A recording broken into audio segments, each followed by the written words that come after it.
I'd like to take this chance to apologize to absolutely nobody.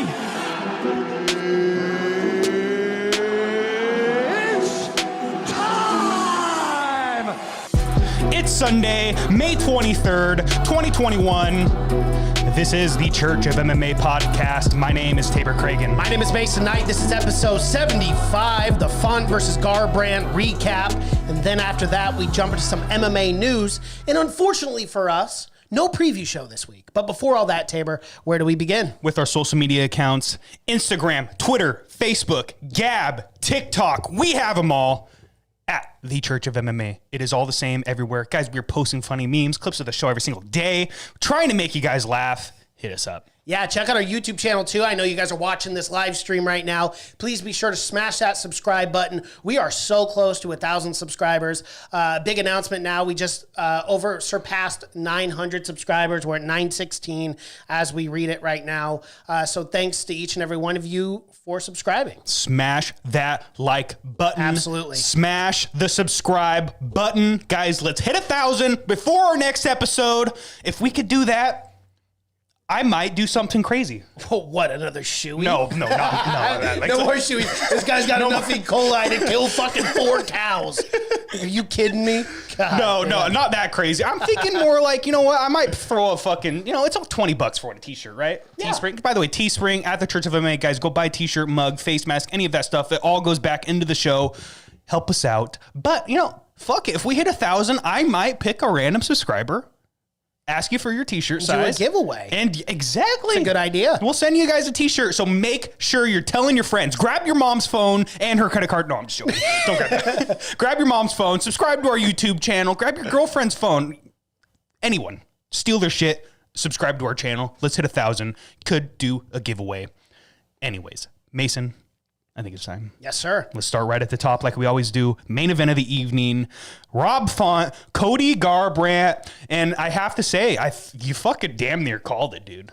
Almost. You really damn near. Almost. What did you say? Second round KO? I said second round TKO KO to Rob Font. It was close. It almost came multiple times. Dude, let's just start in the first round. I think the first time Cody got cracked, that's when he went, oh, this is enough to put me to sleep. Yep. And then he was just fighting in defense mode the entire fight. Yep. I was actually shocked it went all 5 rounds. I'm not going to say that the ref should have stepped in. It wasn't that bad. But, I was cringing a little watching Cody take that much damage. Well, yeah, and obviously we saw over the course of Cody's career after winning the bantamweight belt and then losing it, he lost twice to TJ, got knocked out, and then Pedro Munoz got knocked out, then had that incredible comeback win against Assunção. Mm-hmm. But you could tell that he was very hesitant. He didn't want to get knocked out again. But man, I got a testament to Cody Garbrandt's chin. I know Rob Font was the dominant fighter here. His jab looked incredible. Dude. He literally might have the best jab in the UFC. You know who was pissed when people were saying that? Right. Did you see Kamaru was like, all right, guys, let's relax. That's actually true. Let's relax. Kamaru makes a great case. But those two for sure have quite potentially the best jab in the UFC. But nonetheless, with Cody Garbrandt here, man, his chin definitely held up. He got cracked so many fucking times. And even though he was knocked out, over the course of those last 3 fights outside of Assunção, I thought it held up. I just, I don't know. I saw glimmers of Cody to kind of like the Dominic Cruz fight, man, where he's moving his head movements in the 4th round specifically, where he's dropping down, and then he dodged 3 of Rob Font's punches. I thought for sure, I was like, damn, that's the Cody that we should have saw. Mm-hmm. And then in the 5th round too, he comes out guns a-blazing and landed a lot of clean shots on Rob Font. Yeah, he really did.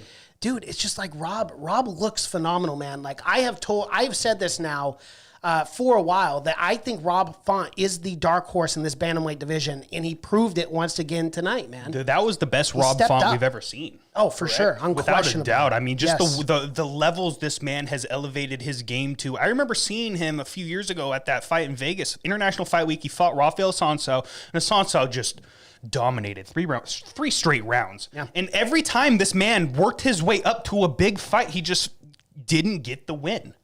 And then he knocks out Marlon Moraes, and now completely for 5 rounds straight dominates a Cody Garbrandt. Mm-hmm. It's just, It's super impressive. I cannot be happier for the guy. I mean, what do we do with him in this division? I mean, he deserves. Does he deserve the wait for a title shot? Is he now the new number one contender? That's a wonderful question, because we also must keep into account that we have the TJ That's Dillashaw, right. Corey I forgot about Sandhagen. that. No, but it is a question that definitely deserves to be asked. Here's the thing. I'm looking at Rob Font's resume. His last 3 fights, he has beaten 3 champs or former champs. Sergio Pettis is now the bantamweight champion over in Bellator, right? He beat him in 2018. He went out there and beat Marlon Moraes, and he went out there and beat Cody Garbrandt, former bantamweight champion. Dude, this guy is beating people, and he's beating them decisively. Like, this was 5 rounds. To the judge out there, where did you see 48, 2 rounds? What Give the him 2 fuck? rounds. That was crazy. Okay, so maybe the first.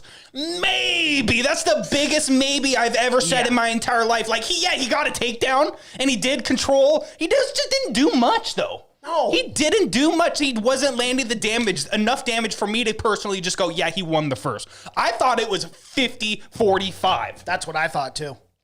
You could make a case for 49-46, Yes, I guess. Maybe. Yeah, it's a big maybe. But that judge had to have scored. The only other round that I was sitting there watching that fight going, what the fuck round did he win? Is maybe the 5th, because he came out guns a-blazing and did land a few combinations. But still, Rob Font dominated that. Yeah, I mean, even by the numbers, I think significant strikes were vastly on Font's side. It's crazy. I did not understand that judge. judge. Are fucking wild, dude. Now we have to I want to give credit where credit's due, because overall the nights of judging, the judging was actually pretty good. But that fight in specific, I couldn't believe the judge gave him 2 out of those 5 rounds. Yeah. That was insane to me. That's egregious. Yeah.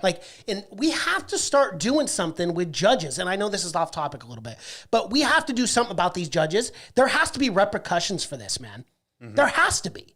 Like, why is it in this sport that, like, these guys can literally make or break someone's career, and then, like, they don't have to be accountable for fucking anything? No, and there's not even an incentive for them to learn the fucking sport. No. A lot of these judges just come from boxing.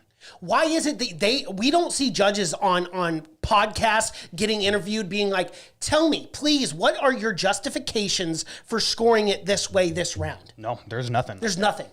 Nothing. And these guys can fucking ruin these fighters' careers. And it is like the hardest sport in the world. 1, because it's hand-to-hand combat. But 2, you only get an opportunity 2, maybe 3 times a year. Yeah. Like, in one loss can set you back in your career a year and a half, 2 years. Easily. It's just, it really does frustrate the shit out of me. Like, we have to get better judging in this sport, and they have to be held accountable.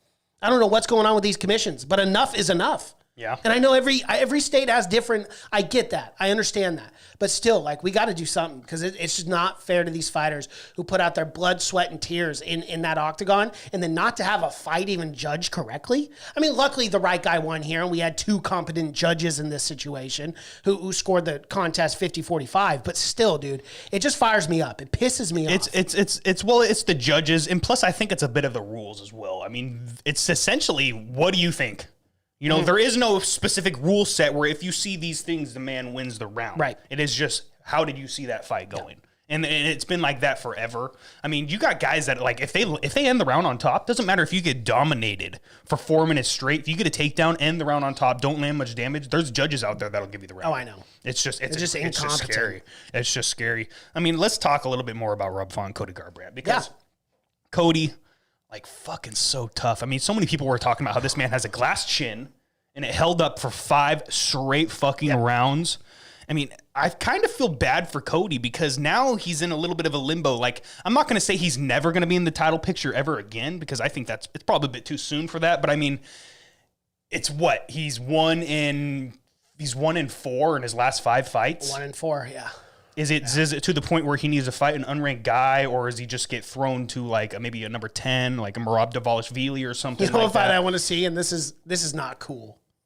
For a guy who's 1 in 4, in most scenarios, I would never say this, but just stylistically, I'd love to see the matchup. It'll never happen. I understand that. But Cody Garbrandt versus Jose Aldo, would that not be a fun fight? Oh, that'd be a fantastic That'd be fight. a fun. It's not going to happen. So let's talk, though, about where he really does sit now in this bantamweight division. I mean, number 10 is Merab. Do we? Yeah. I don't want to throw. Cody being 1-4 in his last 5 fights. I don't want to give him a guy like Merab. I mean, maybe a guy like Cody Stamen, Kyler Phillips. Here's the matchup, my guy. And you're probably going to call me stupid, but I think they should do a Dominic Cruz rematch.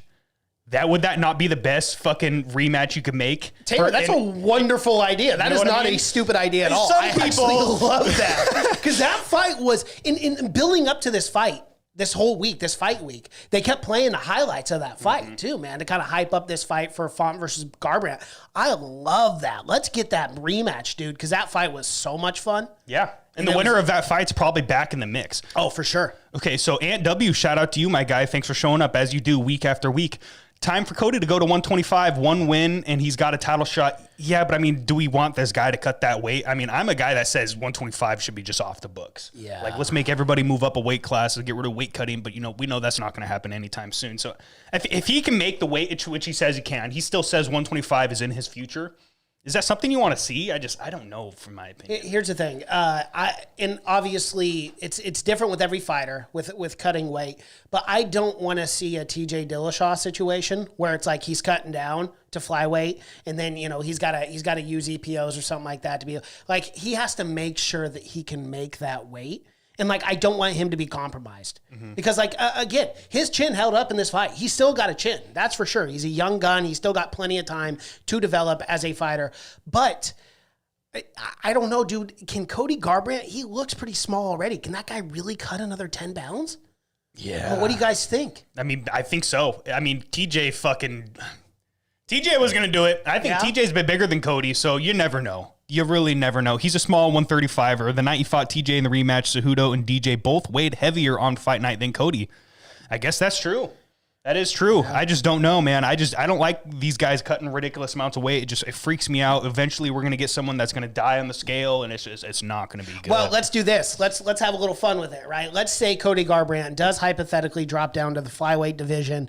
Who would be a great matchup for him to kind of get his feet wet? Well, I would throw him to a top, honestly, because the flyweights are so scarce. I would throw him to a guy like Brandon Royval or a Joseph Benavidez, someone like that. No, or Pantoja, my guy. Could you imagine the fucking war that would be? Be a fucking war. Yeah, that would be a war.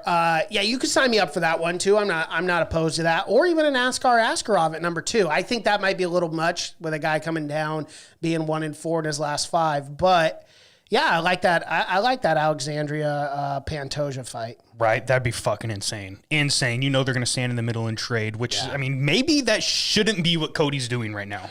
No.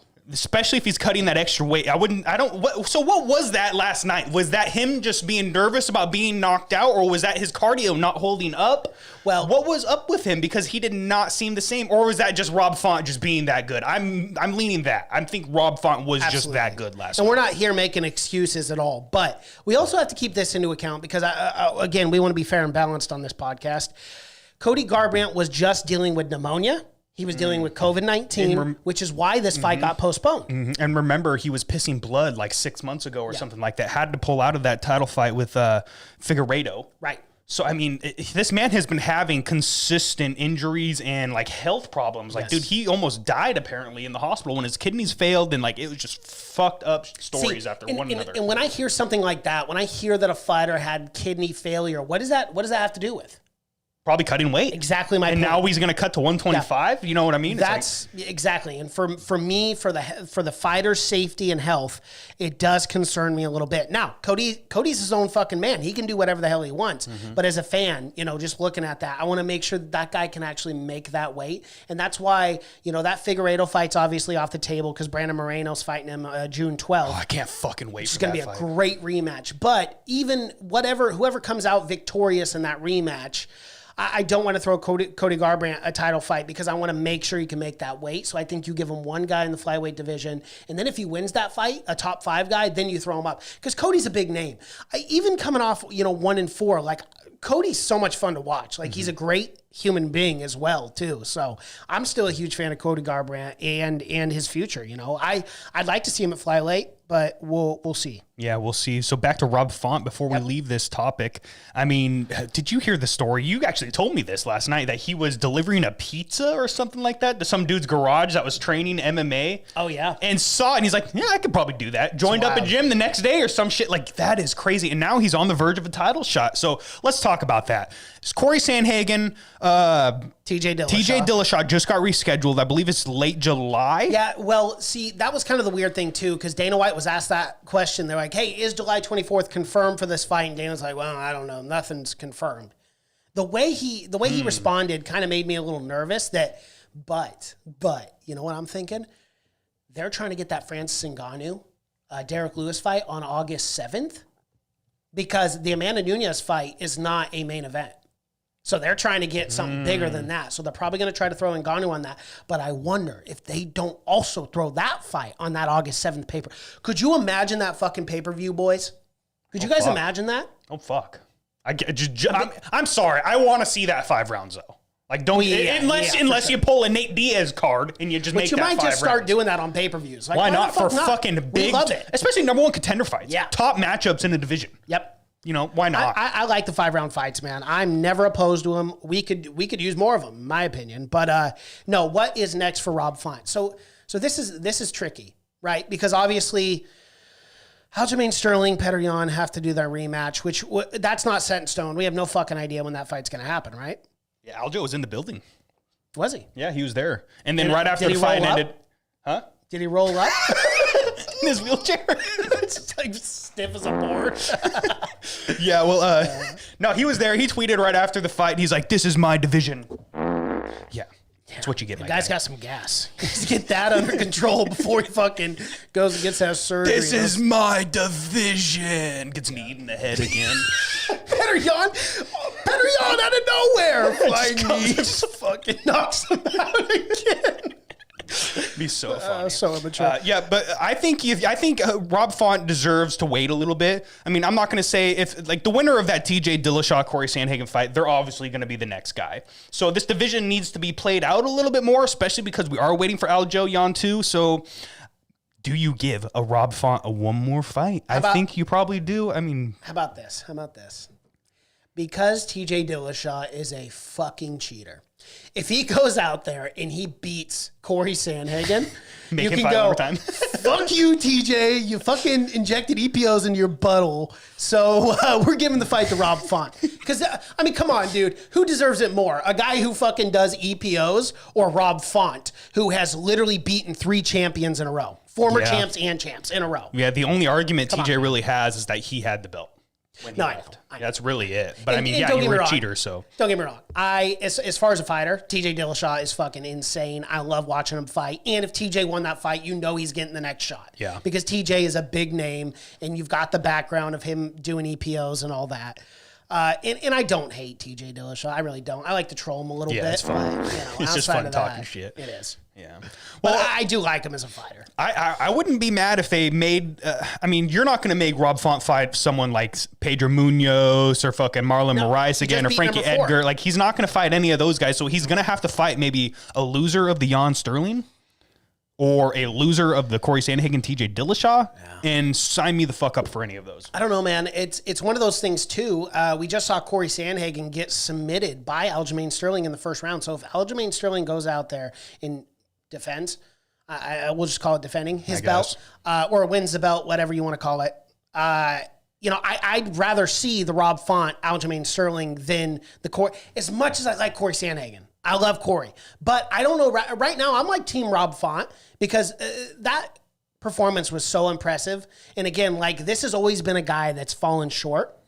Throughout his career, he gets that top 5 guy and he loses. But that's not the case anymore. This is a new fighter. This is a new Rob Font. And I really want to see this guy fight for a belt. After this performance especially, I want to see this guy fight for a belt. So if Aljamain Sterling goes out there and wins, I'd rather see the Rob Font, Aljamain Sterling matchup than the Corey Sandhagen if he goes out there and beats TJ. I don't know, man. If you beat TJ, you deserve a title shot, in my opinion. Especially because he was technically the last guy.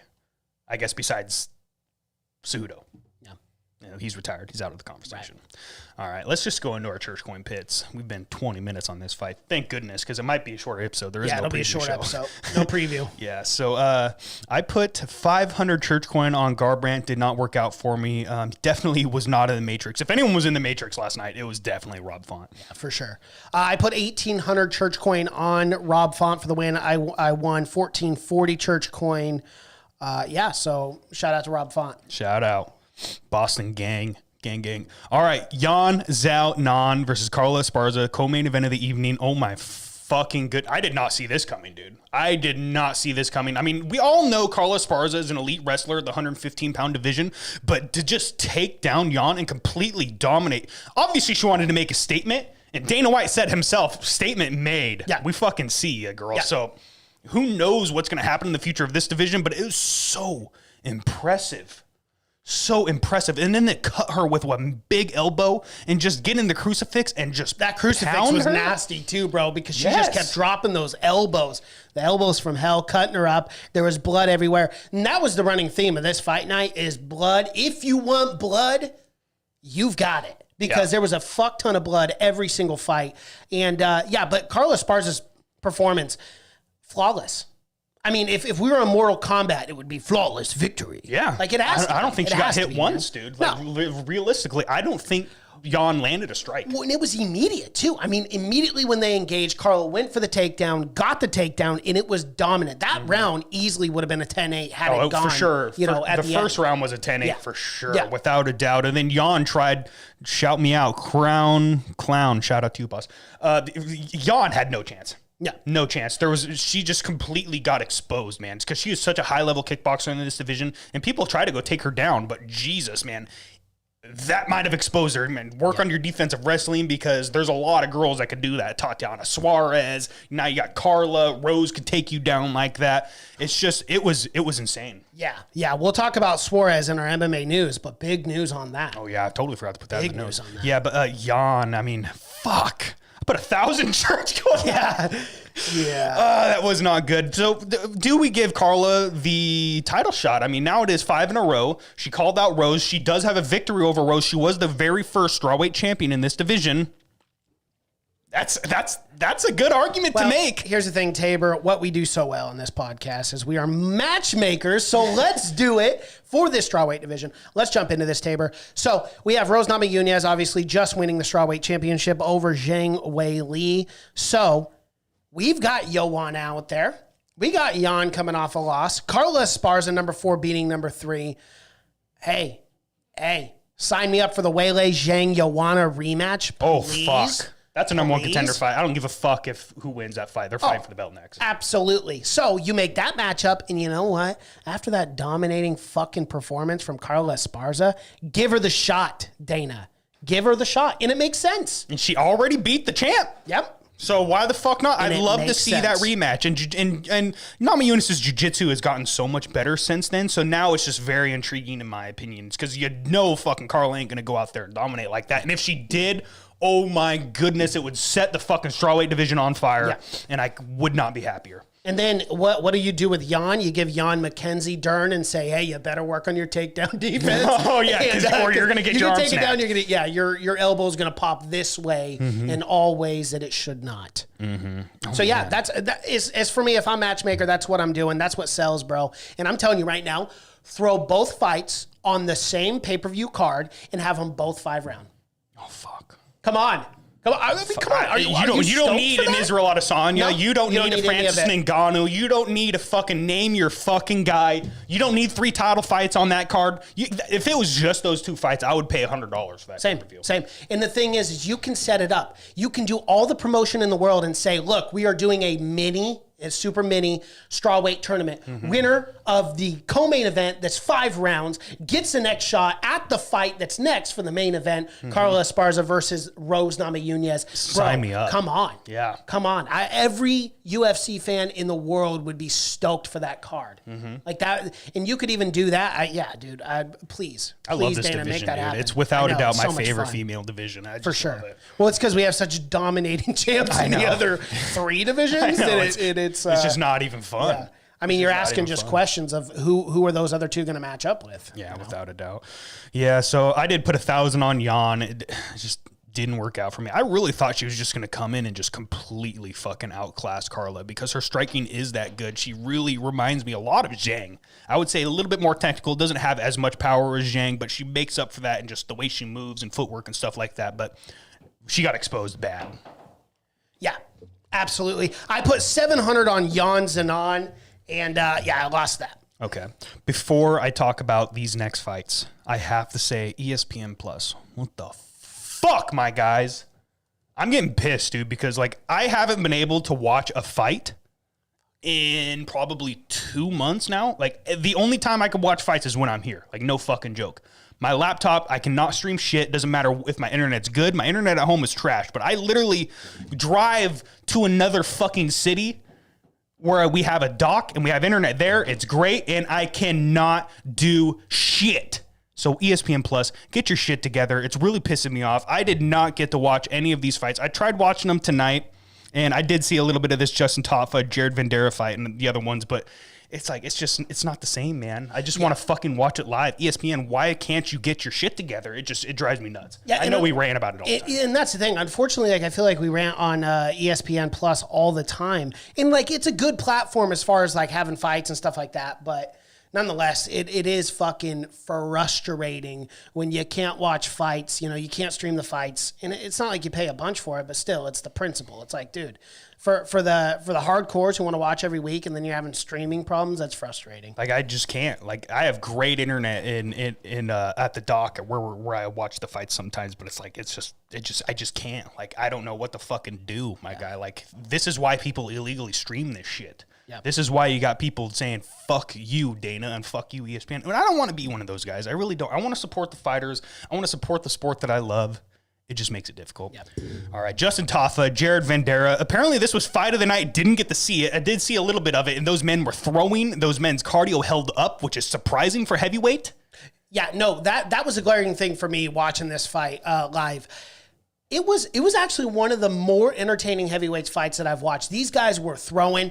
Jared Vanderaa, there was a cut on his head. His whole front was just bloody, dude. And then it covered Tafa in blood. It looked straight out of a fucking horror film, which was awesome. It was metal, bro. It was super metal. And these guys were just throwing hardcore. And they're heavyweights, too. I really thought the first round, I was like, okay, these guys are going to gas out. It's going to be boring. And it wasn't. It was a show. And one of the best heavyweight fights I've seen this year. Wow. It was really good. Yeah, it's too bad I didn't get to fucking watch it, ESPN. Still mad, flip the table. Yeah, well, the stream would end immediately. Yeah, we wouldn't have a table. I'm sorry. I'll calm down. Okay. I'll calm down.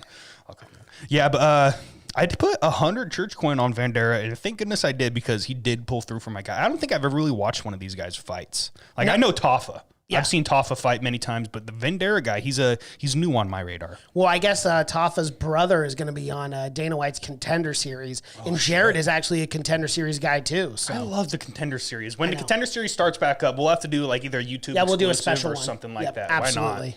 Yeah. For sure. And Ultimate Fighter June 1st on ESPN. So we'll have to do that too. That could be like an MMA news segment or something like that. Yeah, we'll do a segment for that every week, and we'll kind of just review it week to week. Without a doubt. Yeah. Without a doubt.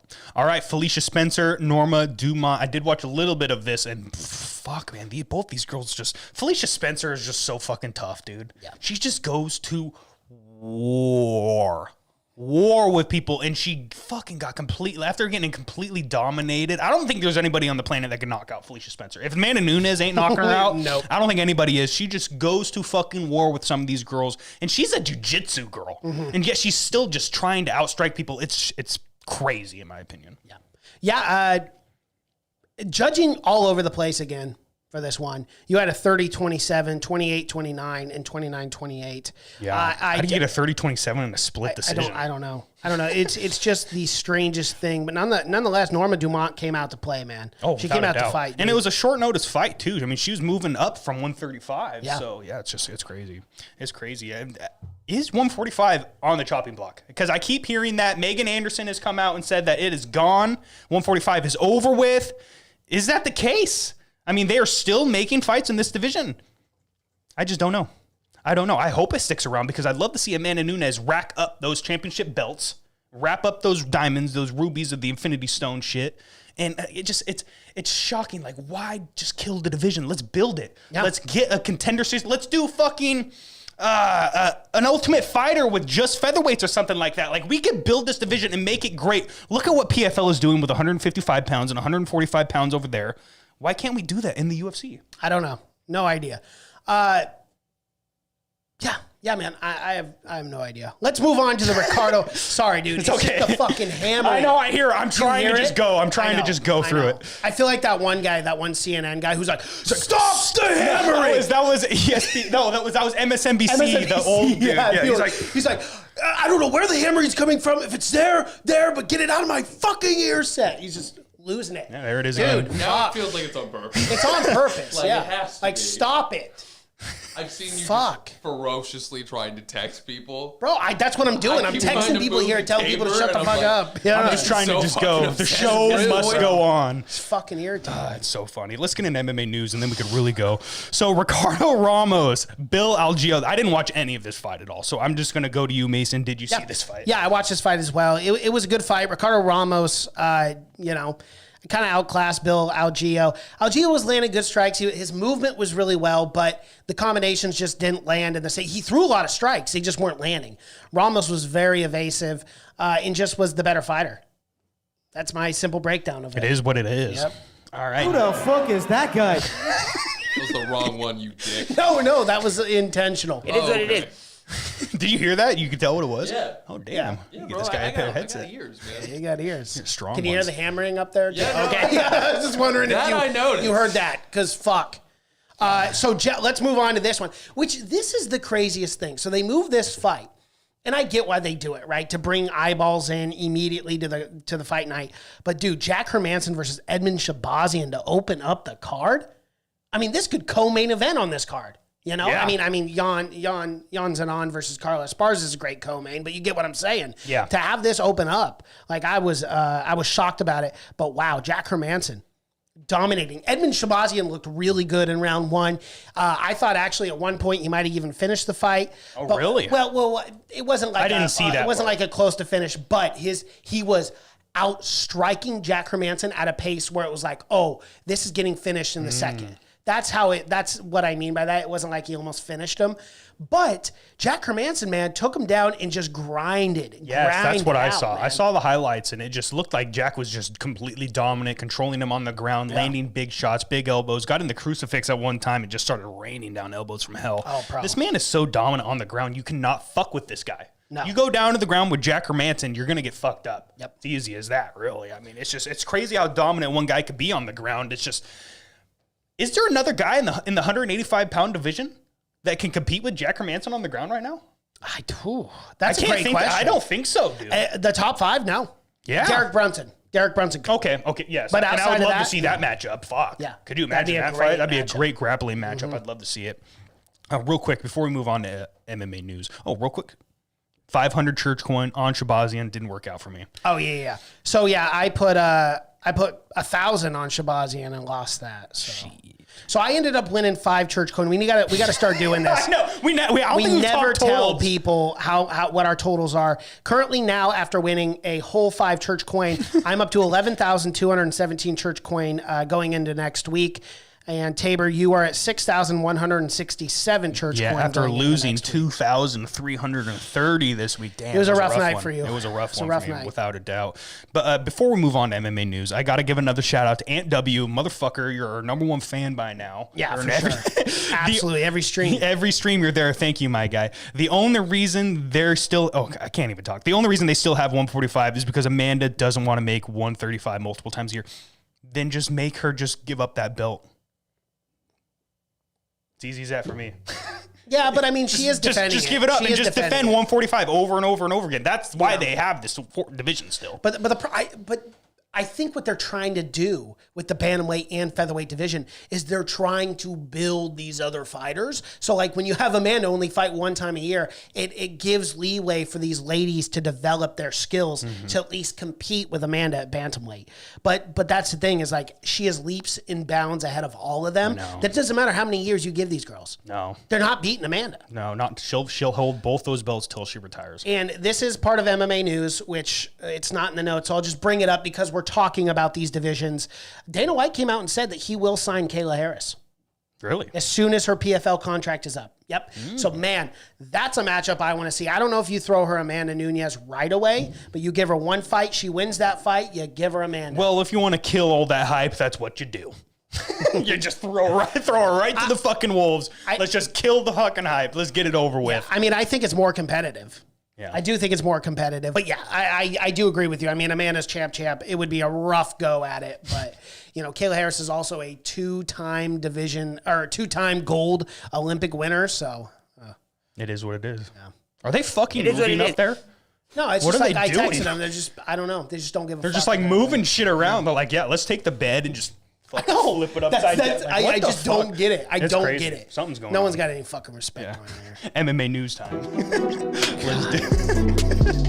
But that's going to be the theme of our episode right there. Yeah. It's fucking shit being moved upstairs. No, dude. It's just like, fuck, you can't do it any other time of the day. It's honestly on purpose at this point. Like It is. because It's out of spite. it's so fucking random how many times like this. It's been going. It's like a full minute of just fucking. I hope it gets picked up. I can't hear it in the headphones that well, but I hope it gets picked up because otherwise people are going to think we're fucking crazy. I can hear.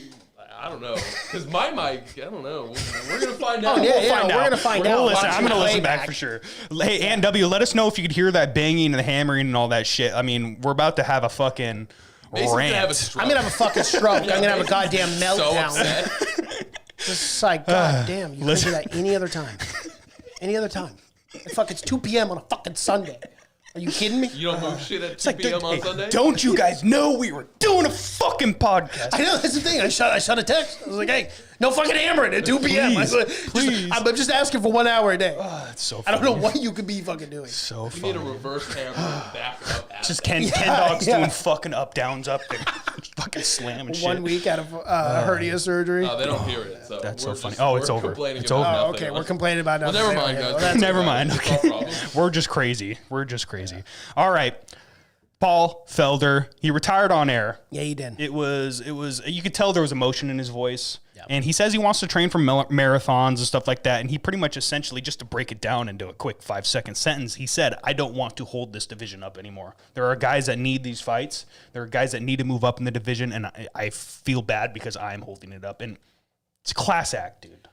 Respect. Class act, yes. Respect. That's Without a doubt. And that's the thing. Like that's we were talking about last week. We got upset. We're like, well, why aren't guys like Dan Hooker, Paul Felder, RDA? Why are they not taking Islam Makhachev? Literally the week after Paul Felder goes, you know what? It's time for me to retire. And I almost Respect. wonder if they went, hey, Paul, it's Islam Makhachev. Someone needs to fight him and you're the guy. And he goes, well, no. Yeah. It's like maybe he was holding out for one more retirement fight, but he said it himself. He is not motivated. He is not motivated. He just doesn't feel a reason to go get in the gym. And you know what? I respect it, and I am totally fine with that because Paul Felder is a terrific commentator. Without a doubt, one of my favorites. He's up there awesome. with DC and Joe. Yeah. Yeah. And like, this is a guy that I want to see continue to work in the UFC, fight night after fight night, maybe throw him into a couple pay-per-views, when it's not John, oversee pay-per-views. But I love Paul Felder, and I think he does a great job. He's a great analyst. He's a great commentator, and I hope he sticks around for a very long time. And guys need to look at what he's doing because this is the kind of retirement I want to see. I don't want to see a retirement where a guy like Cowboy goes out on a 5-fight losing streak. He said it himself. He goes, I'm healthy. I'm 37 years old. I'm still in the tail end of my prime. If he really could be competitive, very competitive in his lightweight division still. Yes. But he's walking out, I don't want to say on top, but he's at the top of his game, I would say. And he's walking out and he's doing it right. Yep. Because I hate seeing it happen way too late. Diego Sanchez should not have fought Michel Pereira. No. He should not have fought these savages they were sending him to. He should have retired years ago. Yeah.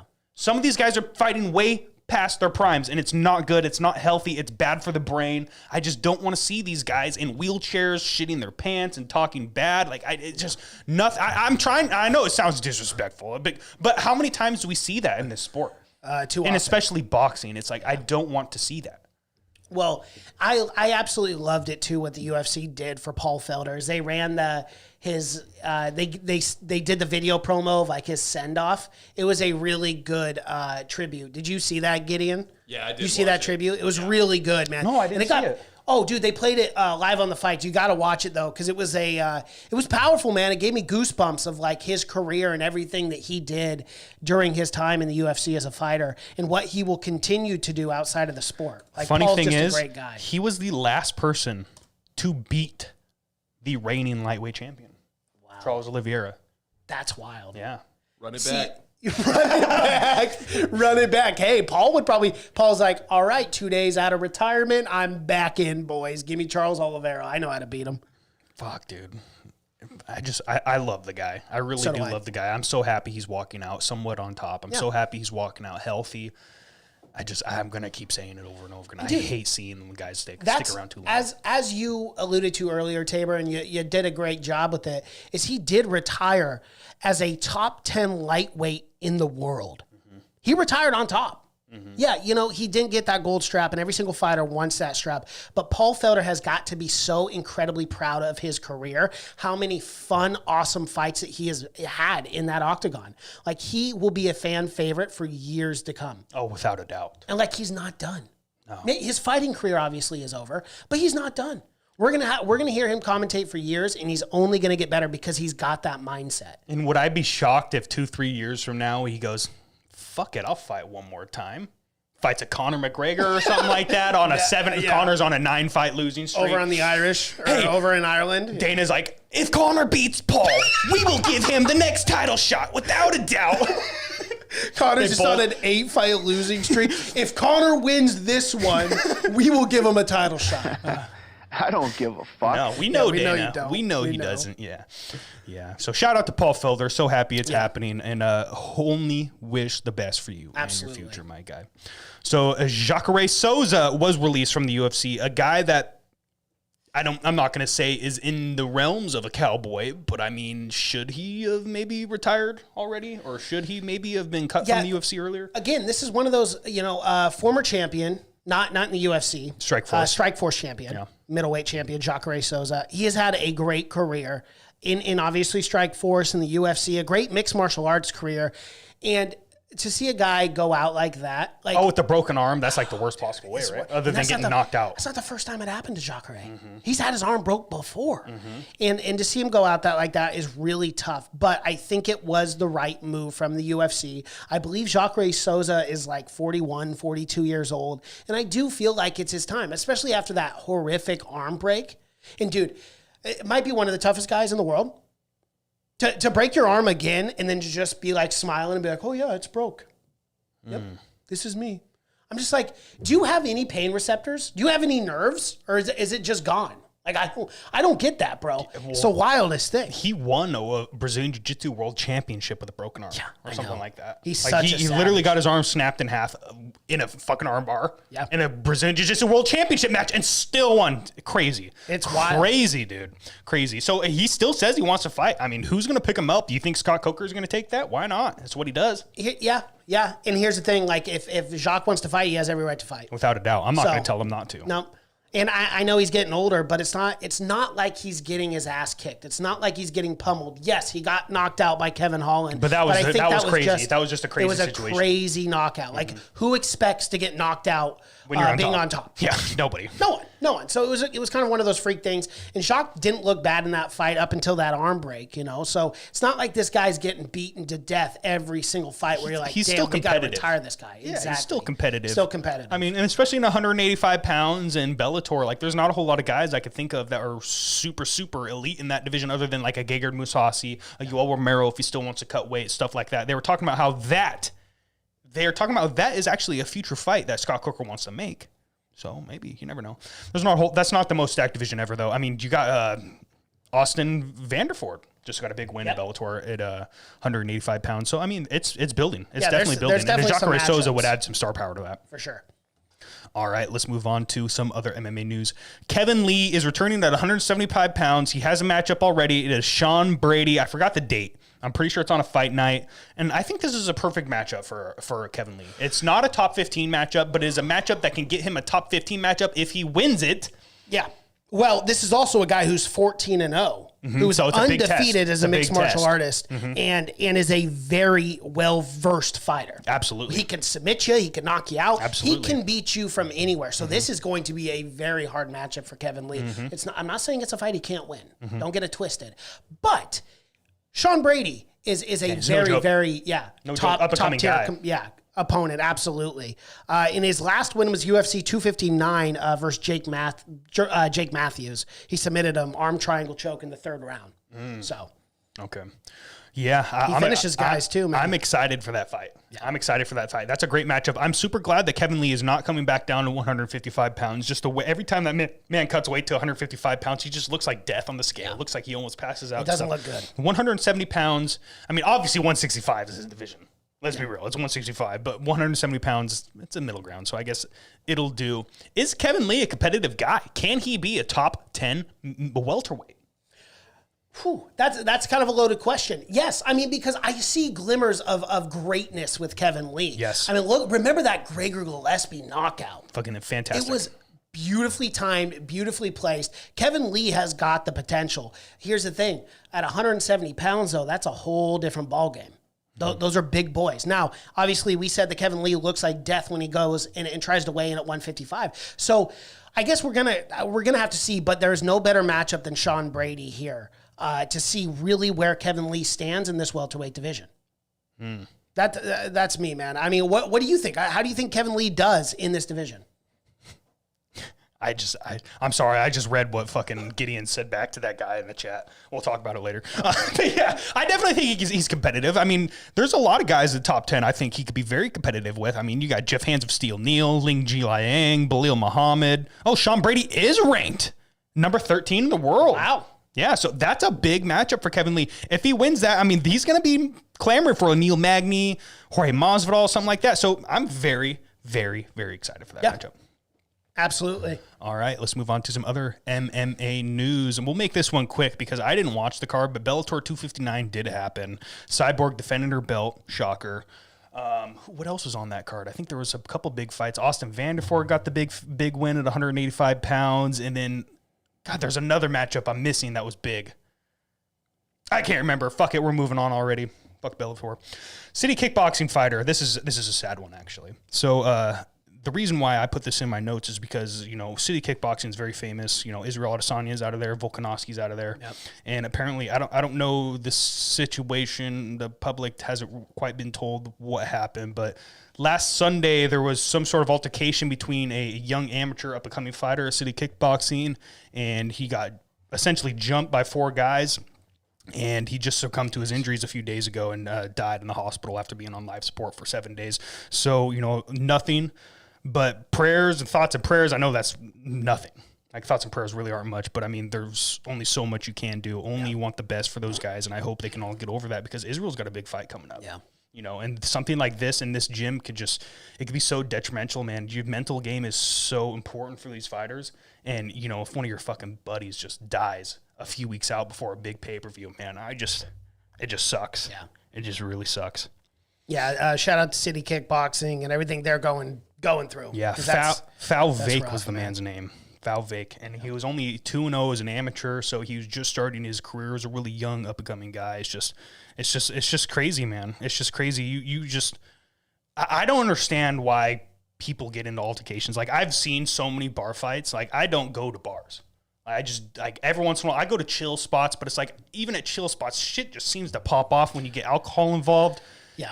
It's just Well, sad. the thing is like never be that guy to try to get in a fight. And if a guy approaches you, you just say, "Okay, man, you're the tougher, bigger guy. Mm-hmm. I'm gonna leave. Have a good night," because you're never gonna see that guy again. Don't let your ego get in the way to where you could potentially be killed for it. Mm-hmm. Just say whatever. Yep. Okay, you're cool, dude. You're cool. You're a cool guy. You can beat me up. All right, I'm leaving because like it's not worth your life. At the end of the day, I mean, sometimes people jump you and there's nothing you can do, but man, it's just it's a bummer. It's sad. It's so sad that this kind of shit happens. Yeah, hopefully Israel. Hopefully, it doesn't get in his head because nothing would make me sadder than to see Israel be fucked up mentally and then go into a fight with Marvin Vettori that he's not ready for and him to lose his belt and stuff like that. Like this could be a chain effect that could affect a lot of people in city kickboxing. So hopefully everyone comes together and gets over this. Yeah, tough times. All right, more tough, sad things. Diego Sanchez dumps Joshua Fabia. It is what it is. Actually, that's happy. Rejoice! Yay! Yes, you did it, Diego. Now, do we know? Did Diego come out and make a public statement So on this? he was going to. He said he was going to announce things more next week. So we will be talking about this probably more next week when he does actually come out and speak. But apparently, the professional relationship is over. Oh, that's fun. Well, what I want to know is this breakup going to be on People Magazine, the cover of it? Oh, it should be. Yeah, it this is definitely bigger should be, than right? Angelina Jolie and Brad Pitt or whatever. This is a relationship breakup because, Yes. I'm happy for Diego. I hope not only is it a professional breakup, but I hope he gets this snake in the grass out of his camp, out of his life entirely, because this man is not a good person. Yeah. In my opinion, he's not a good person. Yeah, I'd love to see him fight. Conor McGregor put out a tweet. He goes, let's do Diego versus Joshua boxing match or something like that. You never know, dude. Diego's got to be careful because Joshua hits him with that touch of death and it's fucking over. He's got that touch of death punch. Yeah, I'm glad. I wonder though. I just wonder with fucking with how. I hope Diego actually got this guy out of his life, and it's not just one of those fake things where they go, "Oh yeah, it's a professional breakup," but they're not really. They're still butt fucking. Yeah, but yeah, exactly. But they're still like together. You know, I hope he got this man completely out of his life, and I hope Stephan Bonner is not with this guy either. That's so insane. This is like the cult of fighters. Self-awareness. Yeah, the cult of the cult of self-awareness. Oh, that's fucking funny. Yeah, fuck Fabia. I got nothing but bad things to say about that man. He could eat all the farts. He could eat all the dicks in the world. I just don't care about this guy. Exactly. And I hope Cowboy's buddy that beat him up in the bar, I hope you find him again, that guy. And I hope you fuck this guy up again. Nothing would make me happy. Make sure you get on camera, please. So powerful. Yeah, without a doubt. So let's move on to the last little segment in our MMA news. Dana White, you were the one that put this in, right? Yeah, dude. I'll let you handle this. No. Dana White came out and basically said, Chandler coming off that title loss, Gaethje needs a fight. He goes, Gaethje Chandler makes sense. And you know what? I don't disagree. Sign me the fuck I don't up. disagree whatsoever. Come on, boys. Are you not excited for that fight? Dude. Oh, fuck, dude. That's the fight you want to make. That's like literally a matchmaking heaven right now. Yes. Like, I'm not trying to be grotesque or gross, but like, there's a reason why I have this desk right here. It might actually pop up an extra foot. Because just me thinking about that fight. I had a feeling we were going there. I had a feeling we were going there. Dude, yeah. I'm happy. I'm very happy. I'll put it that way. So I do, since we are talking about the lightweight division, I do want to talk about the new rankings. Beneil Dariush moved all the way. He moved up 6 slots. He is now number 3 in the world. Justin Gaethje is sitting at number 2 still, and Michael Chandler at 4. This matchup makes perfect sense. And I agree, it does make sense. But if Chandler wins that fight, if Chandler comes out and gets a crazy spectacular knockout or something, like just flatlines Justin Gaethje, is that enough to be like, fuck it, throw him back into the title picture? Yes. Now, well, hold on. I'm not disagreeing. Yeah, we got to slow our roll here because obviously, when Dustin, I almost said Dustin McGregor, but when Dustin Poirier goes out there and beats Conor McGregor like he did the last time, like he'll do this time because he's the better fighter, of course, Dustin has to get the next shot.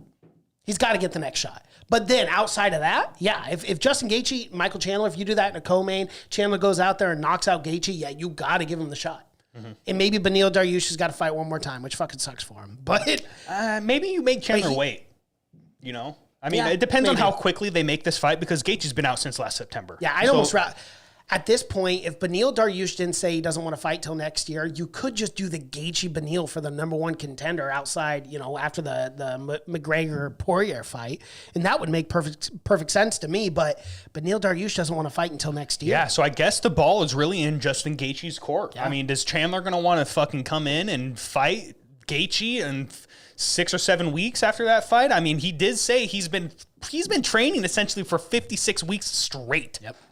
Like, the man has taken 7 days off in 56 weeks, so it's just like, let's give Chandler some time. We really who we need to talk to is Justin Gaethje. We need to know what his time frame is. If he wants to come back, maybe the end of the year, maybe December, January, something like that. That's probably perfect timing for Chandler and Beneil. Yeah. But if they're leaning Chandler, let's give Chandler some time. Let's hope that Justin waits that out. Because nothing would make me happier than that matchup. Oh, God. That'd be a great matchup. It's the matchup we deserved the first time. It didn't happen. We got Dan Hooker, but that was still a fantastic matchup. It was still a fantastic fight. Gaethje's going to have to take a fight. I want everyone's opinion on this. I want Gideon's opinion on this too. All right, so Dustin Poirier, Conor McGregor. We obviously know Conor McGregor is what, 1-2, 1-3 in his last couple fights, right? Mm-hmm. So he goes out there. Let's say he does do it. And let's be real. Let's be real. I mean, I know we don't like Conor. We're not Conor fans, but he looked fantastic in that first round and the second round too. Mm-hmm. He looked really good. He was definitely winning that fight until Dustin exploded. Right. Was that Dustin just waiting, or was that Dustin trying to set something up and then he finally saw it? Right. And again, I don't like Conor necessarily, but I do see why. One, he's a mega star. He's done a lot for the sport, and I respect him for all those things, right? And he does have the potential to go out there and beat Dustin Poirier. He absolutely can. Let's not get it twisted there. But what irritates me is the star power surpasses who deserves the next shot. As an MMA purist, I do not believe if Conor goes out there and beats Dustin, he should get the next shot. I just don't believe it. What do you guys think? Do you think Conor deserves it if he goes out there and beats Dustin? Because this is one of the main talking points this week. The problem is that it's Dustin. You know, the man's the number one contender. Mm-hmm. So, I mean, if he beats him, he would have to. Especially if you beat the number one contender, you're the number one guy, right? I mean, let's look at the rankings real quick. Is Dustin even the number one? Yeah, Dustin's one. So, I mean, you beat the number one guy, you get the title shot. What do you think, Gids? Yeah, I that's kind of it. To be the man, you got to beat the man. That's what Ric Flair said. And if you beat the number one contender, that's it, right? And it just makes too much sense money-wise. You know, like if Conor goes out there and starches Dustin in the most impressive way possible, and he's on the mic and he's calling people out and he's doing his fucking shit, you're not skipping that fight. You're gonna give him the fight. And Charles is gonna ask for that. You know? Absolutely. He's already asking for it. He should. He absolutely should, because that's the biggest fight you're going to get. Mm-hmm. You know you're getting at least $2.5 million for fighting Conor, if not more, just out of like ads and shit, pay-per-view points. And as the champ, you're making a lot of money. You are making a couple mil for sure. Yeah. And it's that proper 12 fucking whiskey, baby. That motherfucker's going to bring that shit with him. There's no reason not to. Like, I understand from a purist point, like, you wouldn't want to see it because he hasn't earned it. Yeah. But from the UFC's perspective and from Dana White just carrying Conor around in his balls, like, there's no way they skip it. Yeah, and also, too, I mean, Dustin Poirier put himself in this position. So, I mean, if he does lose that fight, like, it is kind of on Dustin. Yeah. In a way, I mean, for the division, because he knew what he was doing in the division by taking this fight again and not taking Charles Oliveira for the lightweight belt. And he turned down the title shot. He did. So he turned down the title shot. So I guess it really is what it is. It always seems to work out for Conor. Oh, I mean, come on. Does it not always seem to I swear to God, dude, if he fucking loses that fight, I am telling you, they will give Conor a Justin Gaethje or a Chandler or something and just say, hey, you beat him, you are getting the title shot. Yeah. It's crazy. It doesn't matter if he's on a 3 or 4 fight losing streak. They're going to find a way. Dana's like, you know what? If Conor I know this is the 8th time we made this fight, but if Conor beats Dustin tonight, he's going to get the shot. It's just wild, man. It's the luck of the Irish, baby. I know. That's all it comes down to. It's the luck of the Irish. He don't need shit else but that luck. He carries a 4-leaf clover. He's fucking walking into money. He punches an old man and gets paid for it. Yeah, he does. Conor's got the best life possible. Yeah, he does. Without a doubt. He does. And W, shout out to you, my guy. Dana has also said he could see Gaethje fighting for the belt next. So that's interesting because if Chandler is out for a long time, do they just do... I mean, I guess it depends on Dustin and Conor. Are they willing to just step right in when Olivier is ready, or are they going to wait as well? They have options with this lightweight division right now. They do. And it's a little bit different than the welterweight division where they do have these options that they can't do. Because at the end of the day, Dustin Poirier or Conor McGregor doesn't care who they're fighting for or fighting against for the lightweight belt. They just want to fight for the belt after their fight, right? Absolutely. So, like, again, you could do Charles Oliveira versus Justin Gaethje, and then winner of that will take on Conor versus Dustin. So, I mean, you could do it that way because that fight was relatively quick. Charles Oliveira didn't take a lot of damage. I mean, yes, He almost got finished in the first. But I mean, take enough damage where he's got to take 8 to 12 months off. I don't see that. Like, this guy could fight very well in December. So you make that matchup with Gaethje in December.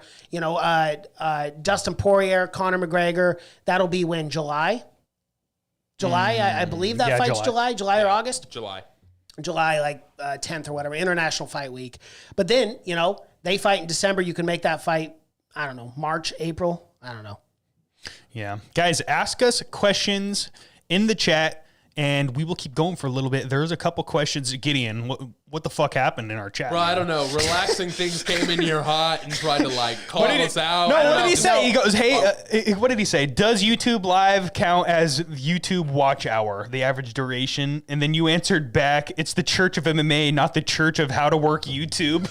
Well, yeah, no, this guy, this relaxing things had bots because I noticed our watch now It shot up. To like 120 viewers, and then he was like threatening us. Yeah. So fuck him. Leave. Like, we don't want bots. Like, we want real people to watch our shit. No, don't leave. Give us the bots. No, fuck we need that. it. Dude. We don't need no bots. It's just not something that you would, relaxing things. That was just the opposite of what I received. It was so funny. Yeah. You're like, you don't seem that relaxed. That's hilarious. All right, fucking Ant W. Once again, Connor's only 2 fights left in the contract. If he beats Dustin but refuses to sign for one more, fights Gaethje, is getting a title shot. That's not what. So if Connor's got to have a new contract, right? Or does he just walk away after these 2 fights? That's something we got to talk about. Yeah. Because I mean, if one of those fights isn't a title shot, does he even take that last fight, or does he just ride off in the fucking sunset with his $600 million proper 12 sale? He might. I mean, he made $180 million this year. Or this last year, technically, whatever. It's got to be more than that. I mean, he did sell proper 12 for like $600 million or something. Well, like no, that. So just maybe that's paid athlete. Yeah, just like athletes, what he made for those 2 fights. That's confusing to me. Is that the UFC paid him $180 million, No. or is that like endorsements and stuff like that? Yeah, it's everything you made promotionally. It's everything entailing you as a sport. But Proper 12 isn't like an LLC. It's like a private company, so you can't take that into account because that's his like own personal business. But you're talking about paid promotions and everything around the fight game. That's how much he made. He made $180 million just off that. Fucking bonkers. Bonkers, dude. It's fucking crazy. Muhammad Alonzi, shout out to you, my guy. I think Justin will KO Chandler easily. Man, I don't know about that. I don't know. Maybe. I mean, we just did see Oliveira KO a guy. Yeah. So, I mean, maybe. It just depends. I just would love to see the matchup. Yeah, he might be right. Justin has just been on a fucking tear until he got Habib'd. Yeah. We put the wrong thumbnail up for this episode 75. Oh, shit, I forgot to change it. Yeah. We'll get that later. Yeah. But, guys, thank you so much for showing up. Absolutely. Thank you so much to We everybody ended in the up doing chat. a half hour or an hour. Rather. Yeah, we always do. We always do. We're Even if we don't got a fucking preview show, professionals. folks. That's what we do. Yeah, preview show coming next week. It is Memorial Day weekend. Before we leave, Mason, we got probably 2 things. The first thing is, how is the weight loss challenge going? And I guess the second thing is, what are your plans for Memorial Day weekend, my boss? My plans are to edit. I got this web series thing I got to do. So I'll literally just be on that computer all day. Just editing. Nothing fun. Gids, what about you, my man? How's your Memorial Day going to go? I'm literally just working. That's it. Really? Just showing houses and shit? Showing houses. It's going to be a busy weekend. It's supposed to be nice. People are going to be aggressive. I can't wait. Love it. Have you ever had to like just be like, hey, bitch, shut the fuck up? And Not yet. I wish. I think every time I get in my car, I usually sit down and like scream a couple of sentences before I start going again. Do But, people just shit on you? Like, is it people rough? You know... I don't know many People real are estate agents. relatively nice to your face, but like you'll be like, yeah, so and so doesn't like you from this company. And you're like, I've never met that bitch in my life, but Fair enough.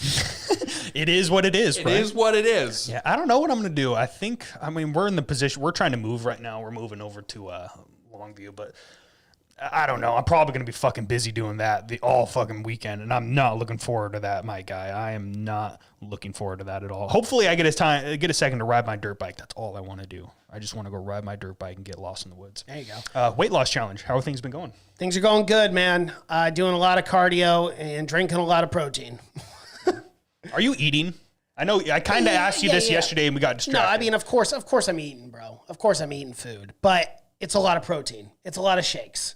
So yes, I am eating, but what are your dinners like? Are you just eating like a salad? My dinner is a shake. So like what I'll do is I'll literally just have 2 of these chicken, chicken whatever.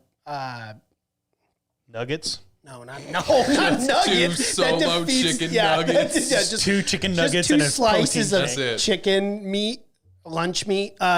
No, but I'll have 2 of those for lunch. But then I'll have a protein shake in the morning, protein shake at night, and then a protein shake as when I work out. So is that healthy?